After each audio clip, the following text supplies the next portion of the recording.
दो दोस्त थे, गणेश और रमेश।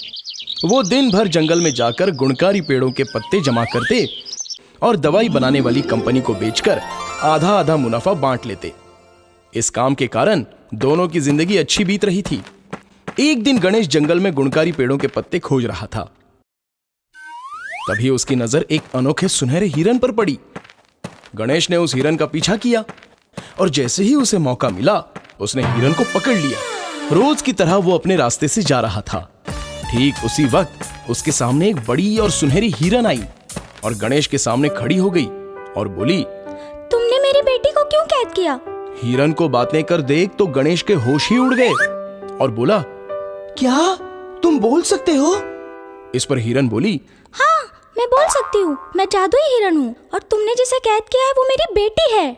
अगर तुम जादुई हिरन हो तो इस जंगल में क्या कर रही हो? गणेश ने पूछा। मैं और मेरा परिवार इसी जंगल में रहते हैं और यही हमारा सब कुछ है। आप कृपया मेरी बेटी को छोड़ दो, मैं तुम्हें जो चाहे दे सकती हूँ। हिरन बोली, तुम मुझे क्या दे सकती हो? तब सुनहरी हिरन ने अपनी आंखें बंद की और गणेश के सामने सोने का घड़ा आ गया। ये देखकर गणेश की आंखें फटी की फटी रह गई। उसने उस छोटे हिरन को छोड़ दिया और वो घड़ा ले लिया। गणेश को घर की ओर आते वक्त रमेश ने देखा कि गणेश के पास के घड़े में से एक सोने का सिक्का जमीन पर गिरा। फिर रमेश ने गणेश का पीछा किया। गणेश घर गया और पत्नी को पूरी हकीकत बताई। उसकी पत्नी ने वो घड़ा छुपा कर रख दिया। सोने चांदी के सिक्कों का घड़ा देखकर रमेश चौंक गया। तभी रमेश ने सोचा कि मुझे भी ऐसा घड़ा चाहिए और वो तुरंत गणेश के पास गया और उससे पूछा, गणेश, मैंने सब देख लिया है। अब सीधी तरह से सच सच बता कि ये घड़ा तुझे कहाँ से मिला है, वरना मैं गांव के सभी लोगों को ये बात बता दूंगा। गणेश के पास अब कोई चारा नहीं था, इसलिए उसने रमेश को सब बता दिया और उसके बाद वो जंगल जाकर उस सुनहरी हिरन की तलाश करने लगा। आखिर एक दिन रमेश को वो सुनहरी हिरन दिख गई। रमेश चुपके से उस हिरन के पास गया। जैसे ही वो उस हिरन को पकड़ता, तभी एक शेर वहां आ गया और जोर जोर से गरजने लगा। शेर का भयानक रूप देखकर रमेश डर गया और इधर उधर भागने लगा। शेर और हिरन उसका पीछा करने लगे। फिर भागते भागते रमेश अपने घर पहुंचा और बोला, बाप रे बाप, आज तो मैं सच में मर जाता। भगवान की कृपा से बच गया। मुझे नहीं चाहिए सोना चांदी, जान बची तो लाखों पाए। तो बच्चों, क्या सीखा इस कहानी से? कि ज्यादा लालच बुरी बात है। समय से पहले और किस्मत से ज्यादा किसी को नहीं मिलता। अंधा लालच। बहुत दिनों पुरानी बात है। एक गांव में अब्दुल्ला नाम का एक व्यापारी रहता था। वो बहुत अमीर था। वो दूर देश में जाकर व्यापार करता और खूब कमाई करता। एक दिन एक यात्रा से लौटते समय वो थोड़ा आराम करने के लिए रुका। उसी समय वहां से एक फकीर बाबा गुजर रहे थे। फकीर ने अब्दुल्ला से पूछा, बेटे, यहां क्यों रुके हो? क्या कोई तकलीफ है? अब्दुल्ला बोला, नहीं फकीर जी, बस थोड़ा थक गया था, सोचा थोड़ी देर आराम कर लूं। बातें करते करते वो दोस्त बन गए। बातों बातों में फकीर ने उसे एक रहस्य के बारे में बताया। बेटा, यहाँ पास की गुफा में खजाना छुपा है। उसके बारे में किसी को कुछ नहीं पता, सिर्फ मुझे ही पता है। फकीर बाबा ने बोला, अच्छा, ये तो बड़ी खुशी की बात है।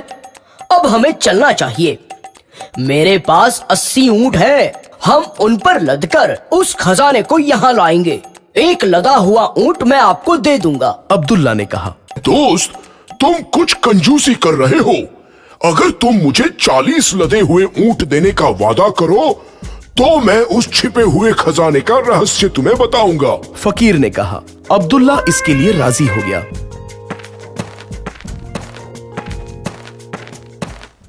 फिर वो दोनों उस स्थान पर विशाल गुफा के सामने आकर रुके। फिर फकीर ने कुछ शब्द बुदबुदाए तो उस गुफा का दरवाजा अपने आप खुल गया। फिर वो दोनों गुफा के अंदर गए। वो गुफा खजाने से भरी पड़ी थी। अब्दुल्ला की आंखें तो चमक उठी। उस गुफा में सोने चांदी के सिक्के, कीमती मनी और जवाहरात थे। इतना सारा खजाना देखकर अब्दुल्ला खुशी से उछल उठा। दोस्त, आओ हम इसे बोरियों में भर लें। फकीर ने कहा। उन्होंने एक एक करके सारा खजाना बोरियों में भर लिया और उन्हें ऊंटों पर लाद दिया। उस फकीर को एक छोटा सा लकड़ी का बक्सा मिला। उसने उस बक्से को ये कहते हुए अपनी पोटली में रख लिया कि इसमें एक खास तरह की दवाई है। अब्दुल्ला और फकीर ने ऊंटों का बंटवारा कर लिया। अब्दुल्ला को यह बात हजम नहीं हो रही थी कि 40 ऊंटों पर लदा खजाना उस फकीर को मिल जाए। इसलिए वो बोला, देखिए, आप एक फकीर हैं, 40 ऊंटों की देखभाल करना मुश्किल होगा। दोस्त, तुम सही कह रहे हो, ये 40 ऊंट भी तुम ही रख लो। फकीर अब्दुल्ला को ऊंट दे देते हैं। इनमें से कुछ खजाना गरीब लोगों को जरूर बांट देना। फकीर ने उसे सलाह दी, लेकिन अब्दुल्ला ने उसकी बात पर ध्यान नहीं दिया। उसने फकीर से कहा, मुझे पूरा यकीन है कि उस लकड़ी के बक्से में रखी दवाई आपके किसी काम नहीं आएगी। क्यों न ये दवाई भी आप मुझे दे देते? उसने पूछा। अब वो लालच में आकर वो बक्सा भी लेना चाहता था। फकीर ने वो बक्सा निकाला और कहा, इसे भी तुम ही ले लो मेरे दोस्त। क्या आप मुझे इस दवाई के बारे में बताएंगे? अब्दुल्ला ने पूछा।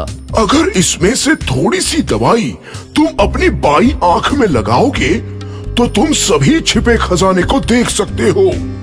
लेकिन अगर तुमने ये दवाई गलती से अपनी दाई आंख में लगाई तो तुम अंधे हो जाओगे।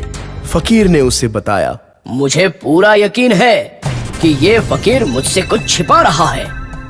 ये कैसे हो सकता है कि एक ही दवाई के दो अलग अलग असर हो? अब्दुल्ला ने सोचा। उसने फकीर की बात नहीं मानी और वो दवाई अपनी दाईं आंख में डाली और वो अंधा हो गया। एक ही पल में अब्दुल्ला के लालच ने उसे एक रईस आदमी से भिखारी बना दिया। तो बच्चों, क्या समझे इस कहानी से? लालच हमें अंधा बना देता है।